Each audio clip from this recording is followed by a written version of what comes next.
বন্ধুরা, আশা করব আপনারা সকলে ভালো আছেন। আপনারা দেখছেন খবরে রাজনীতি। আমি সুখেন ঘোষ। আপনাদের কাছে একটাই অনুরোধ, চ্যানেলটি সাবস্ক্রাইব করবেন, আমাদের পাশে থাকবেন। বন্ধুরা, আজকের দিনের সেরা ভিডিও আপনারা নিশ্চয়ই ব্রিগেড দেখেছেন। আজকে শুধু ব্রিগেডের ময়দানে ব্রিগেড হয়নি, পুরো কলকাতাতে ব্রিগেড হয়েছে। আর একটু যদি ঠিক করে বলি, পুরো বাংলাতে ব্রিগেড হয়েছে, কারণ পুরো বাংলার মানুষ জড়ো হয়ে গিয়েছিল এই ব্রিগেডের ময়দানে। আজকে যখন সকালবেলা বেরিয়েছিলাম, সীমান্ত স্টেশন থেকে যখন ট্রেন ধরি, সীমান্ত স্টেশনেই পুরো ট্রেন ভর্তি হয়ে গিয়েছিল।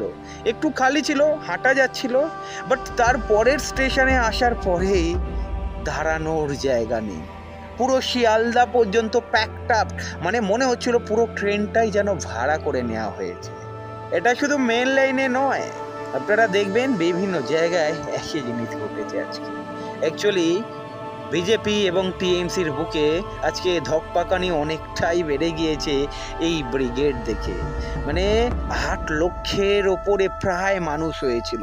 একবার ভাবুন, আমি যখন রাস্তা দিয়ে আসছিলাম আর দেখছিলাম, মানে শেষ হচ্ছে না, মিছিলের শেষ হচ্ছে না। বিভিন্ন জেলা থেকে মানুষ মিছিল নিয়ে এসেছে, লোকারণ্য পুরো কলকাতা ছিল। বন্ধুরা, আজকের দিনের সেরা ভিডিও কি জানেন? মীনাক্ষী মুখার্জি নিজের হাতে আবর্জনা পরিষ্কার করছেন। আমরা সকলে গিয়েছিলাম, কমরেডরা গিয়েছিল। যেই সকল কমরেডরা গিয়েছিল, আমরা তো খেয়েছি অনেক কিছু, খেয়ে ওই মাঠেই আবর্জনা রেখে এসেছি। কিন্তু ক্যাপ্টেন নিজের হাতে ওই আবর্জনা পরিষ্কার করছেন। ধ্রুবজ্যোতি সাহা নিজের হাতে আবর্জনা পরিষ্কার করছেন। অন্যান্য কমরেডরা নিজের হাতে আবর্জনা পরিষ্কার করছেন। আর অন্যদিকে যদি দেখেন, বিজেপির গীতা পাঠ হয়েছিল ব্রিগেডের ময়দানে। মানুষ তো এসেছিল, আবর্জনা ছড়িয়েছিল। 5 দিন 7 দিন হয়ে যাওয়ার পরেও কেউ পরিষ্কার করেনি।